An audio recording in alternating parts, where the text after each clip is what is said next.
Una vez en las redes sociales leí un chiste que decía: la historia es chisme, y que por lo tanto todos los amantes de la historia somos chismosos.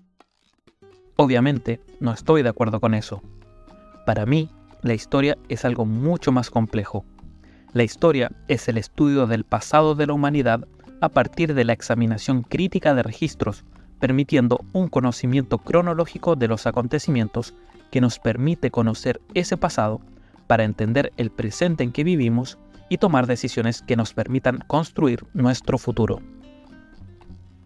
Pero, a pesar de esto, hoy les traemos un video que no es precisamente una biografía, ni una investigación, ni un análisis histórico, ni nada de eso. Lo que les traemos probablemente fueron algunas de las primeras copuchas que circularon por el Chile de a mediados del siglo XVI. Por eso, hoy en Retrografiando, los amores de Pedro de Valdivia.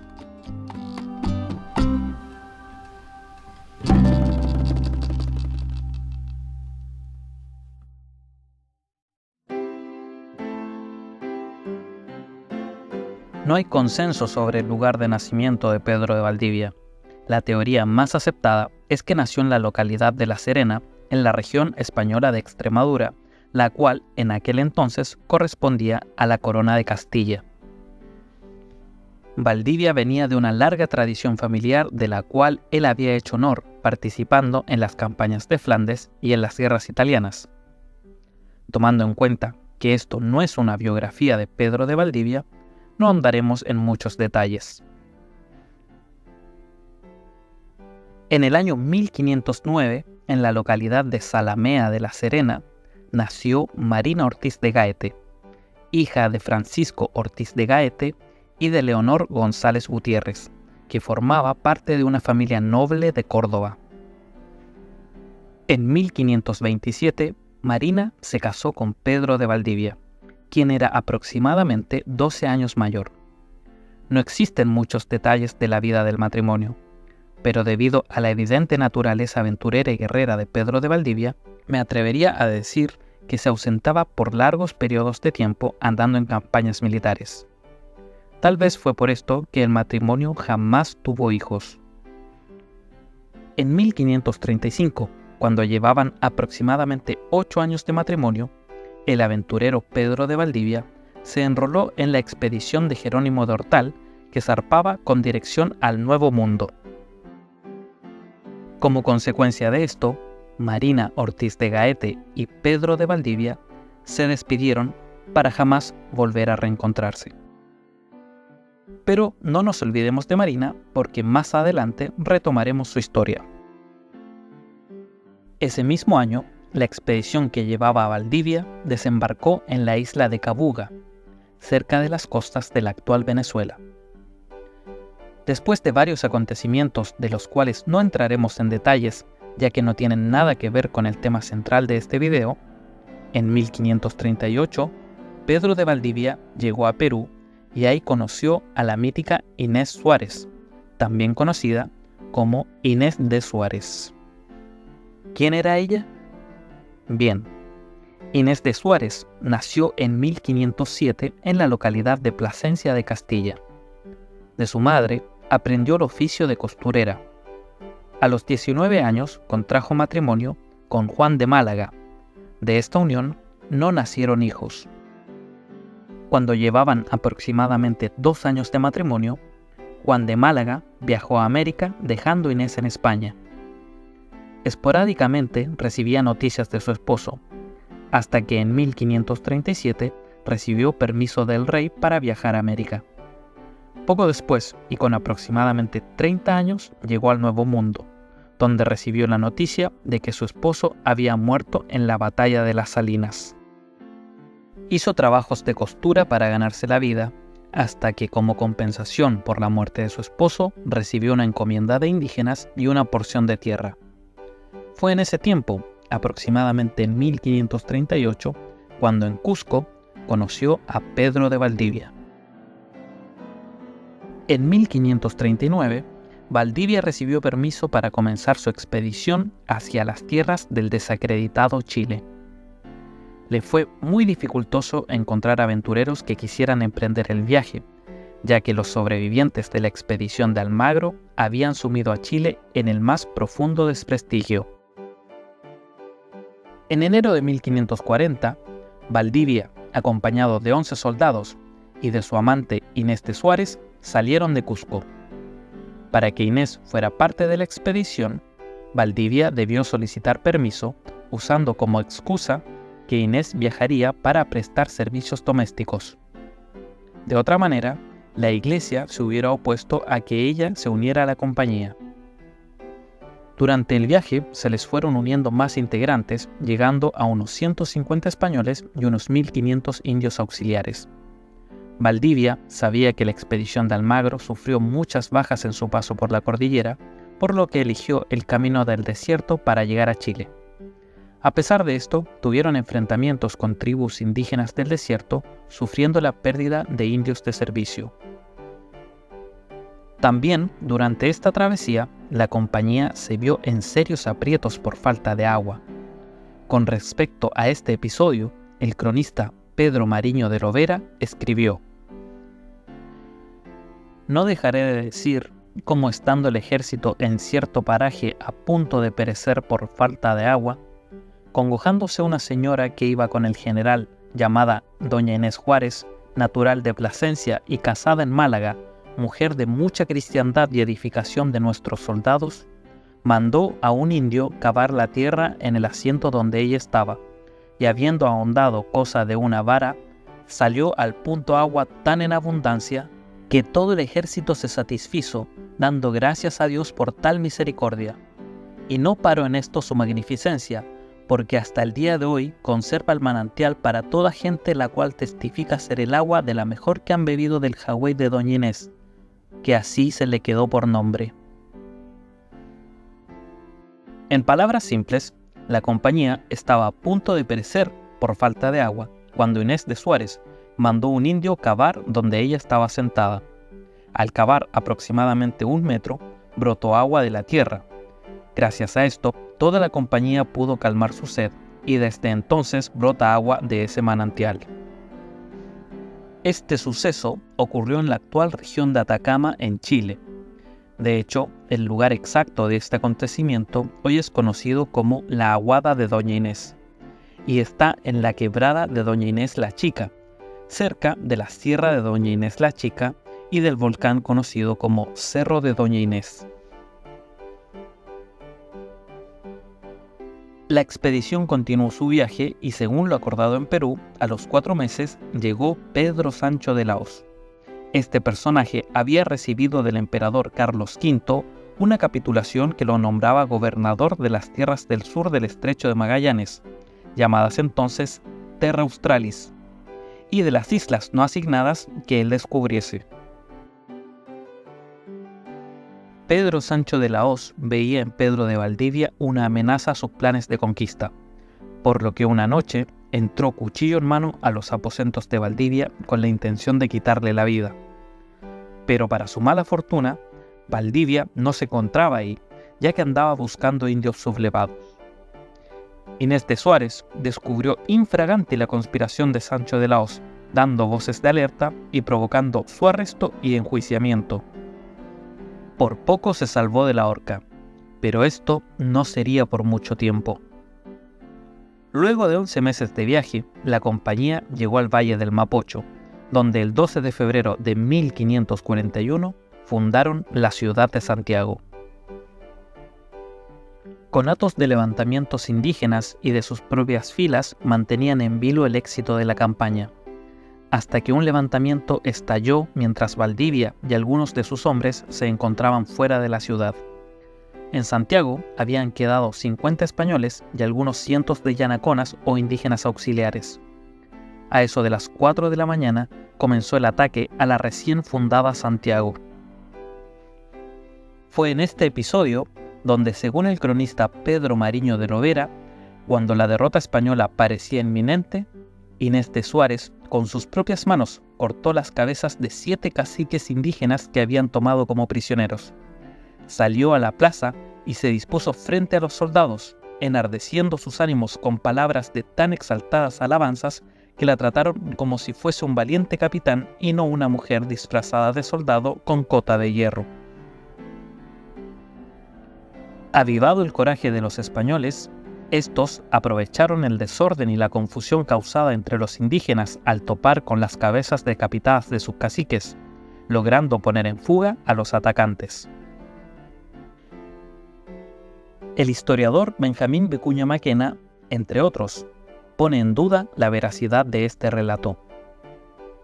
Un dato interesante sobre este acontecimiento es que ocurrió el 11 de septiembre de 1541, exactamente 432 años antes del golpe de Estado de 1973. En 1547, la desgastada compañía necesitaba refuerzos, ya que una expedición anterior que había viajado a Perú solicitando ayuda había sido un completo fracaso.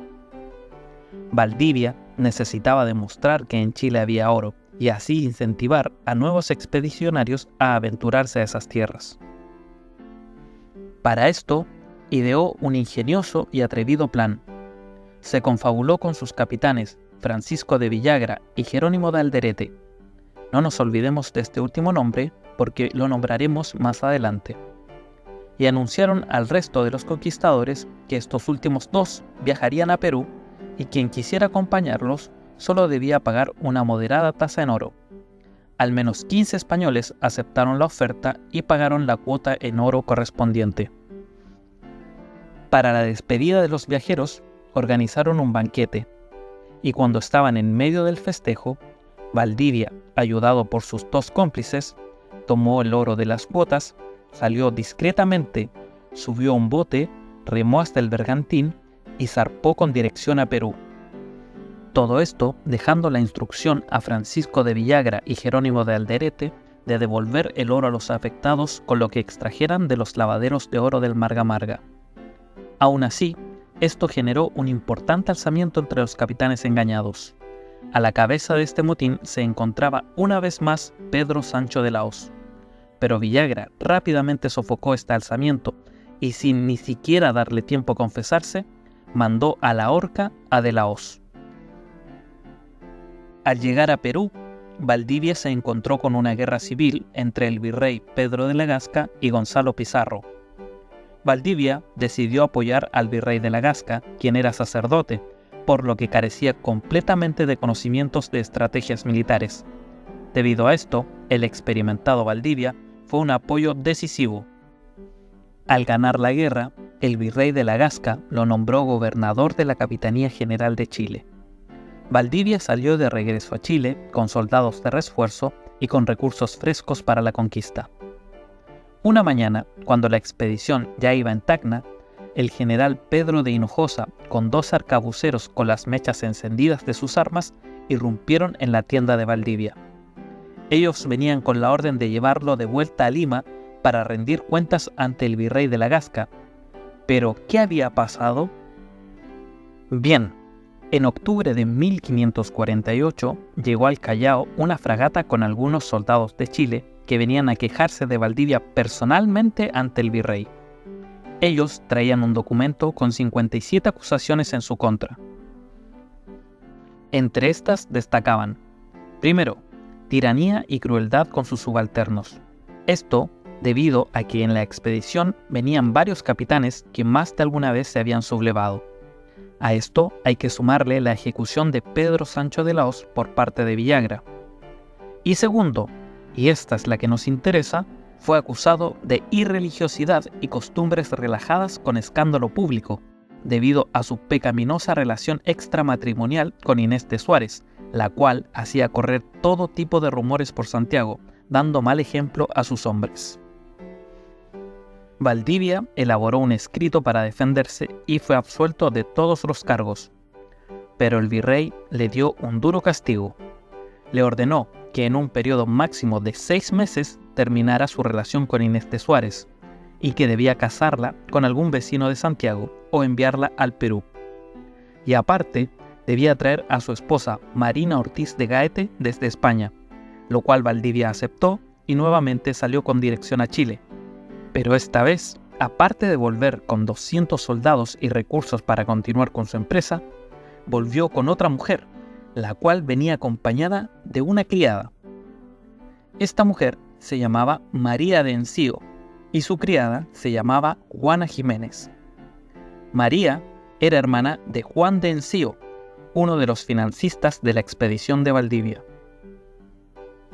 En 1549, los viajeros llegaron a Santiago y Pedro de Valdivia puso fin a su relación con Inés de Suárez y la entregó como esposa a Rodrigo de Quiroga. Quiroga era algunos años menor que Inés, pero era un vecino culto y respetado, que en el futuro sería nombrado gobernador de Chile en más de una ocasión. Entretanto, Valdivia comenzó a convivir con sus dos nuevas amantes. Sí, dos, María de Enzio y Juana Jiménez. Aunque la duración de este triángulo amoroso fue corta, ya que María de Enzio mostró ser poseedora de un carácter desequilibrado e impulsivo, por lo que Valdivia la dio en casamiento a otro ilustre vecino de Santiago, quien se llamaba Gonzalo de los Ríos.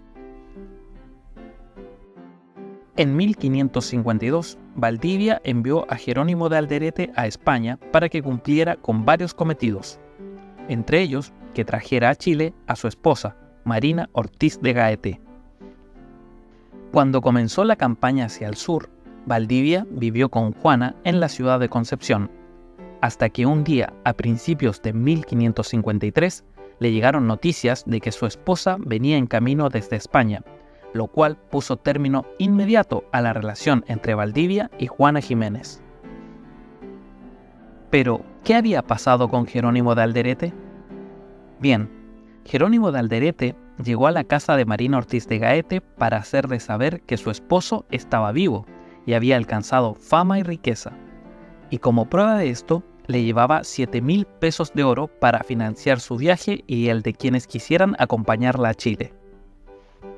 Con el dinero que envió Valdivia, Marina compró en una subasta de Sevilla varios artículos de lujo para amoblar su nuevo hogar: una silla de plata, una cama de terciopelo de damasco azul y madera dorada, 6 sillas ricas de terciopelo azul y negro, plata labrada y una alfombra grande turquesca. Todo esto para ser acomodados en la gigantesca casa que Valdivia había mandado a construir en Concepción. En 1554, Marina Ortiz de Gaete, junto a varios familiares, zarparon del puerto de Cádiz, cruzaron el océano y llegaron a Panamá.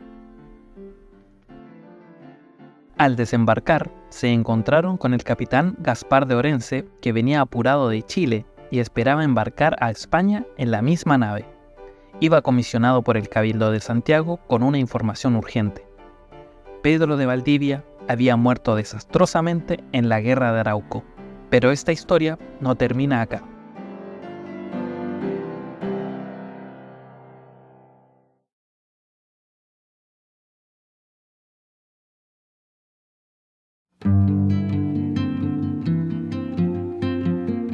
El matrimonio propiciado por Pedro de Valdivia entre María de Enzio y Gonzalo de los Ríos fue uno de los más acaudalados de la época.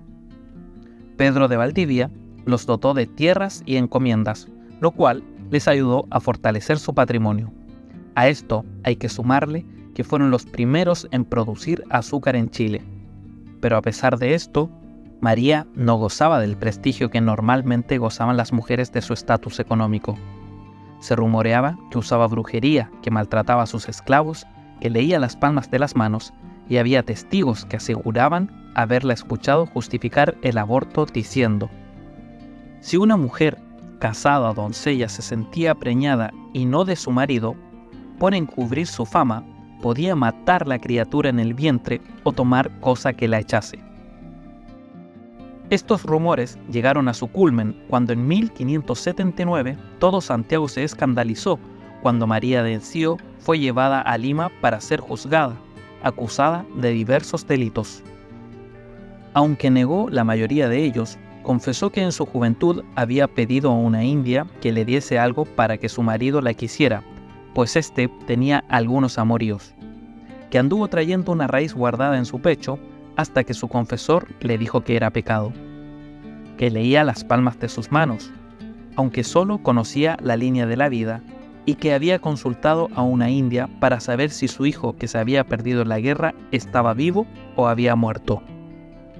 Los demás cargos no pudieron ser probados al demostrarse que quienes habían testificado en su contra y el juez que había iniciado el proceso eran enemigos suyos.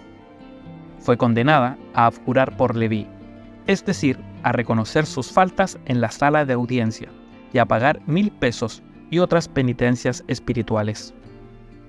Después de algunos años en Lima, María de Encío volvió a Chile, pero sus escándalos continuarían. Al cabo de un tiempo enviudó y se le acusó de quitarle la vida a su esposo mientras dormía, vertiéndole mercurio hirviendo en un oído. Ya en 1603 falleció, pero al parecer no se fue en paz, ya que un cronista escribió: declarándose pecadora y no enunciaba haber vivido como buena cristiana, manda que su entierro sea presidido por alta cruz, que se le diga misa cantada de cuerpo presente y que su cuerpo sea acompañado por el cura y el sacristán de la Catedral de Santiago. Esta vida, rodeada de acusaciones de brujería, violencia y polémicas, al parecer fue hereditaria, ya que María de Encío y Gonzalo de los Ríos fueron los abuelos paternos de Catalina de los Ríos Lisperger, quien fuera más conocida como la Quintrala.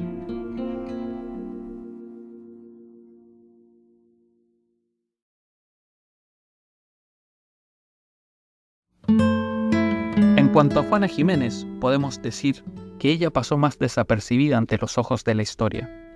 Como dijimos anteriormente, Valdivia vivió con ella un tiempo en la ciudad de Concepción, hasta que se enteró que María Ortiz de Gaete venía en camino desde España. Valdivia la dejó en una buena situación económica, concediéndole una encomienda de indios y propiedades. En 1562, Juana se casó con Gabriel Sifontes, un antiguo compañero de Diego de Almagro en la primera expedición a Chile y alguacil mayor de Concepción. También se la relaciona con el conquistador Alonso de Reynoso, alcalde y corregidor de la misma ciudad. Juana falleció en 1576.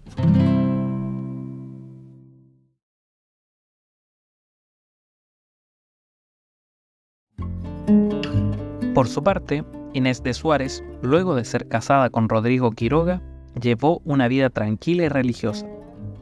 Junto a su marido, quien, como dijimos anteriormente, fue gobernador de Chile en más de una ocasión, lo cual siempre los mantuvo en las esferas más altas de la sociedad en cuanto a riqueza y poder. A este matrimonio no le nacieron hijos y contribuyeron a la construcción del Templo de la Merced y a la ermita de Montserrat en Santiago. Inés de Suárez falleció alrededor del año 1580 con aproximadamente 75 años.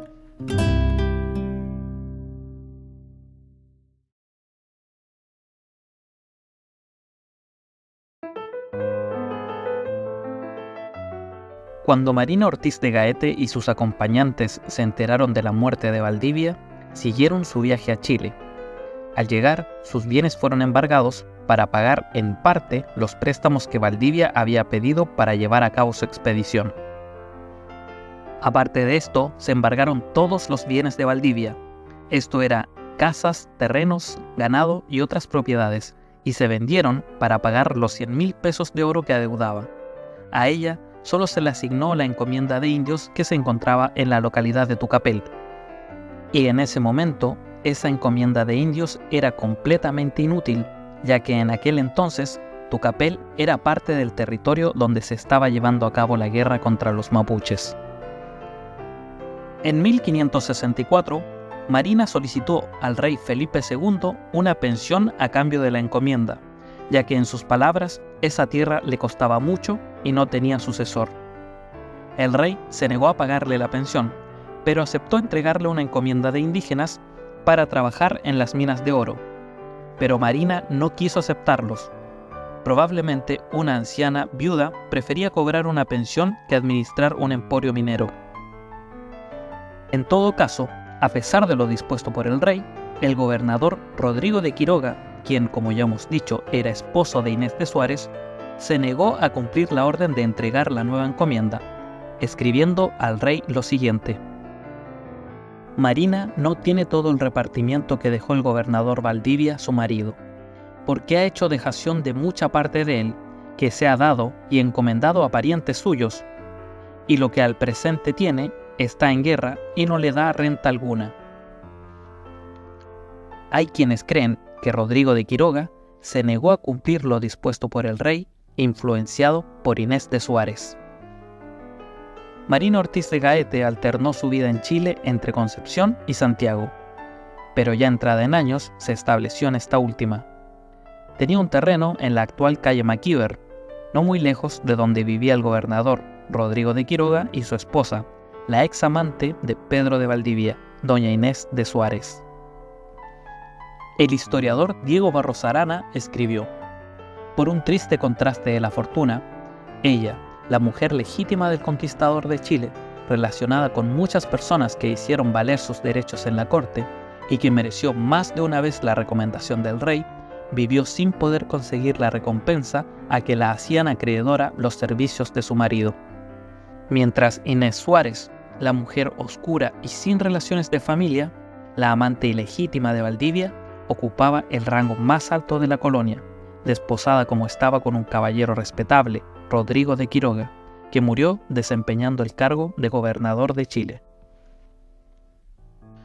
Marina Ortiz de Gaete, la legítima esposa del conquistador Pedro de Valdivia, falleció en el año 1592. Jamás gozó de las riquezas que esperaba encontrar en Chile. Sus restos descansan en la iglesia de San Francisco, la misma que Pedro de Valdivia mandó construir para la pequeña imagen de la Virgen del Socorro con la que llegó a Chile, y que se cree que Marina le obsequió antes de separarse para no volver a verse jamás.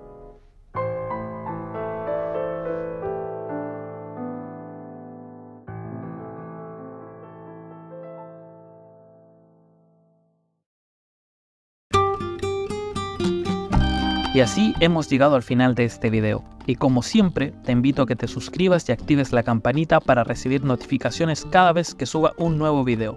Si te gustó esta retrografía, puedes dejarme un like, y si conoces algún dato extra o algún detalle que te gustaría compartir, te invito a que lo dejes en los comentarios.